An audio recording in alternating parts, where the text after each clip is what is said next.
Hello viewers, welcome to Ecomice Academy. Today, as part of the concept of the day series, we are going to discuss about an important concept that was in news, that is privilege motion.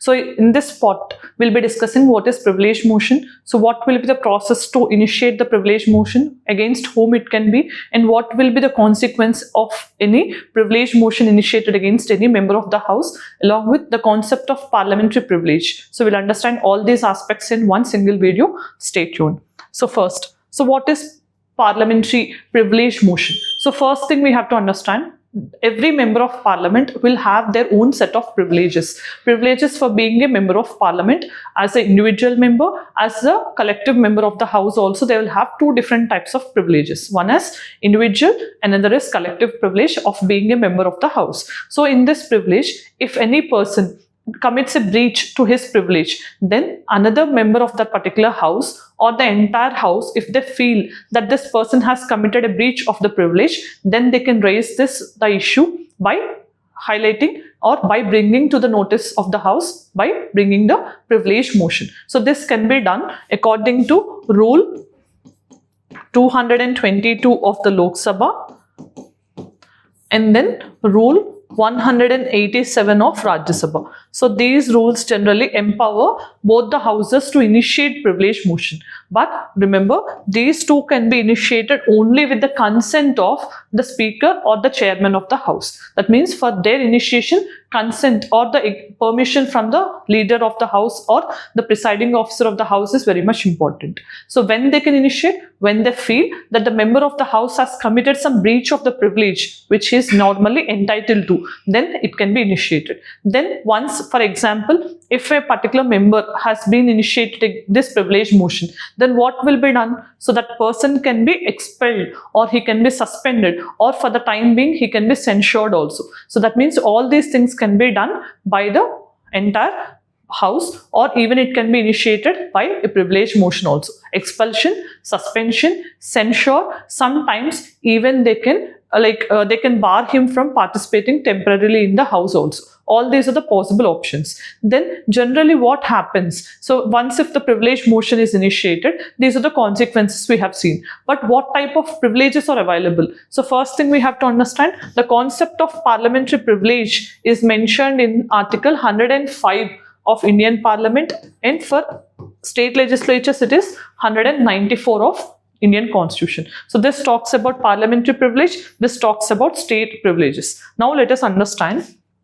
So we have seen what generally happens for the house and what happens for the MP, right? So then what is the concept of privilege? Privilege is nothing but a special right. So this concept of parliamentary privilege we have taken from United Kingdom or British Constitution, you can say. So this parliamentary privilege generally even exists or applies for Attorney General, although who was not a direct member of the house. For him also there is a parliamentary privilege available according to the Constitution. But the President of India, who is also considered as an integral part of the Indian Parliament, he will not have any right to parliamentary privilege. That means for President it is not available. For Attorney General, although he is not a member of the house, it is available.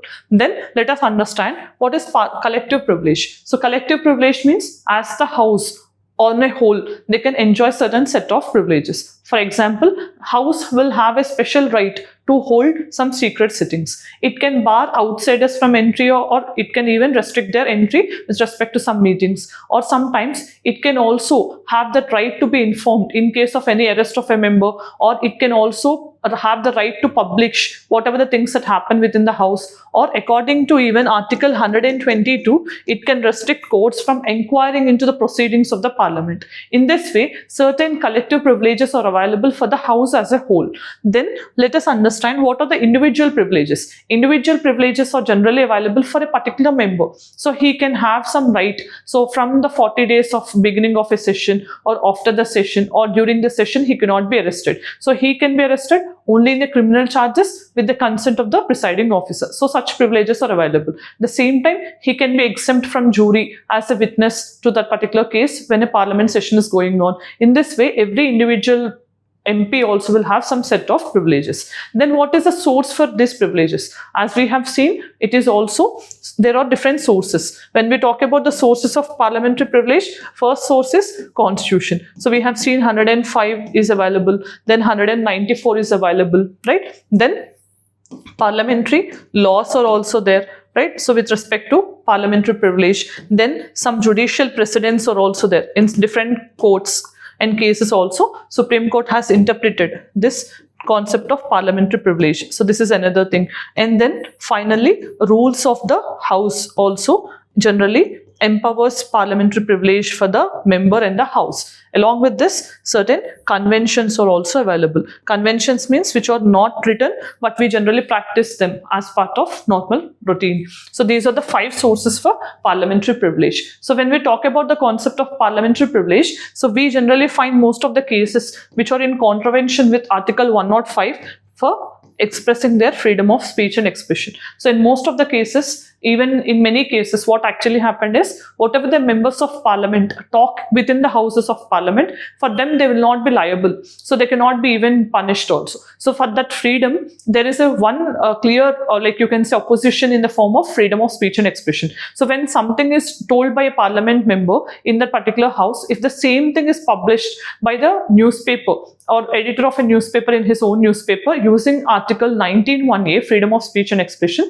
there's a conflict between 105 and 19(1)(a). Many cases have been recorded and registered in this regard, and most of the times Supreme Court have used the concept of doctrine of harmonious construction. So where it has tried to balance both the principles of the same constitution, Article 105 and Article 19 Clause 1A, by upholding the spirit of the constitution. So this is all with respect to this. Then let us see the practice question. So with reference to various motions in the parliamentary proceedings, so we have 4 options. So try to choose the correct option and let me know in the comment section, right? So today, as part of the concept of the day series, we have discussed about privilege motion. So who can initiate and how it can be initiated, what will be the consequence of a privilege motion if it is initiated.